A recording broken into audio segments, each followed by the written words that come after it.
Monsieur le Président, Mesdames et Messieurs les membres du gouvernement, chers collègues députés, Mesdames, Messieurs, l'adoption du budget de l'État par l'Assemblée nationale est véritablement au cœur de la gouvernance de la République en ce qu'elle offre l'occasion de débattre en toute transparence de la nature, de l'importance et de la qualité des moyens à mettre en œuvre par les pouvoirs publics pour assurer la sécurité et le bien-être des populations au cours de l'année à venir. C'est donc un exercice qui revêt une importance particulière, à la fois pour les élus que nous sommes et pour les populations que nous représentons. C'est donc avec grand soin, avec sérieux, avec expertise et professionnalisme que cet exercice devait être préparé et conduit.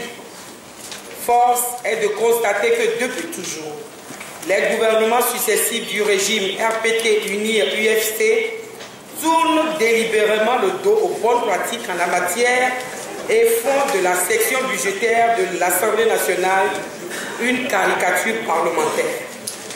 Ainsi, sous la pression à peine voilée du gouvernement, la Commission des finances de notre Assemblée a dû poursuivre ses travaux avec le ministre des Transports venu répondre au lieu et place des ministres des Enseignements, le ministre du Plan et de l'Aménagement du Territoire à la place du ministre des Travaux publics, puis du ministre de l'Énergie et des Mines et enfin du ministre de l'Économie et des Finances.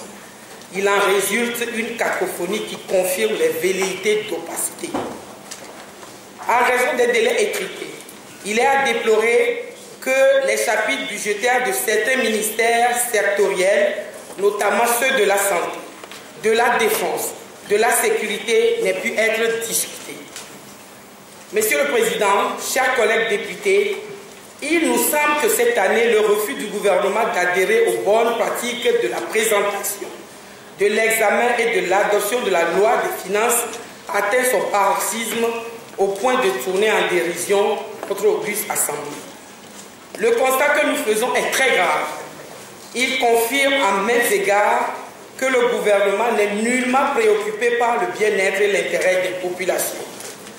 Le projet de loi de finances qui nous est soumis ne répond en rien au chapelet de bonnes intentions égrenées ici même par le Premier ministre lors de la présentation de son programme de gouvernement. C'était le 18 septembre 2013. Même les répartitions sectorielles des ressources suivant les priorités sur lesquelles le gouvernement prétend avoir réuni l'adhésion de l'ensemble des populations togolaises à travers la stratégie de croissance accélérée et de promotion de l'emploi SCAP ne sont nullement respectées. Le projet du budget du ministère des Enseignements primaires et secondaires n'indique aucune marge de manœuvre pour la prise en considération des négociations avec les syndicats des enseignants. Le groupe parlementaire ANC a proposé en vain une révision des dotations des régies de recettes et notamment de l'Office des recettes Togo-RT en vue de dégager des ressources pour une satisfaction partielle des revendications légitimes des syndicats des enseignants et du corps médical.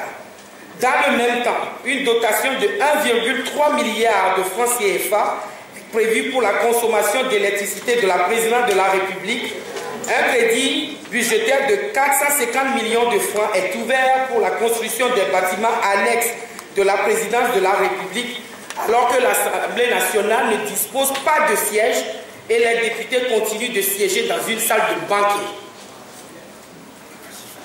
Au total, comme chaque année, par des manœuvres grossières, le gouvernement use de sa majorité pour légaliser l'exposition des ressources de l'État à la corruption, à la gabegie et au détournement. Le 18 septembre dernier, dans sa réaction à la présentation du programme d'action du gouvernement, le groupe ANC a exprimé sa disponibilité à soutenir le gouvernement chaque fois que l'action du gouvernement aura pour finalité la collecte transparente et juste des ressources, l'amélioration des conditions de vie des populations togolaises et l'amélioration des conditions d'études des travailleurs. Nous constatons avec regret que le gouvernement fait fi des mesures d'apaisement qu'appelle la situation socio-politique tourmentée de notre pays. En raison de ce qui précède, le projet de loi de finances 2014 ne saurait recevoir la caution du groupe ANC a dit. Je vous remercie de votre aimable attention.